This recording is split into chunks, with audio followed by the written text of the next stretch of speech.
Leje thot shkollën, falu, se ta jep thot, pra ka dëshirë të kemi një emër tjetër, gjithsesi. Zedi Bardoshi thot diplomën. Namazi nuk të pengon nga shkolla, përkundrazi, Islami nxit për dituri.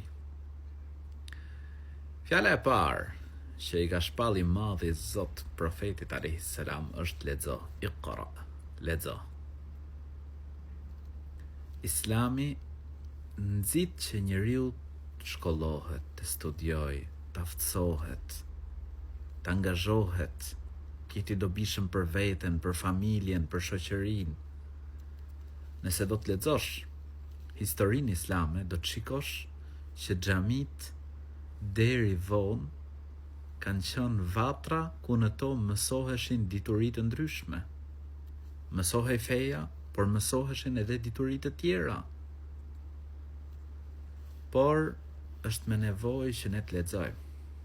Ne të lexojmë historinë, të lexojmë për Islamin, të lexojmë Kur'anin, të lexojmë ato gjëra që na ka urdhëruar i Madhi Zot. Dhe të falësh namaz, do të thotë që ti tregohesh mirënjohës ndaj krijuesit gjithësisë. Do të thotë që ti falenderon krijuesin e gjithësisë. Do të thotë që ti i lutesh krijuesit të gjithësisë të t'jap sukses në jetë, në familje, në shkollë. Do të thotë që ti shpreson se në botën tjetër do të gjesh shpërblim për atë namaz që fal. Prandaj, unë të ftoj të lexosh për Islamin.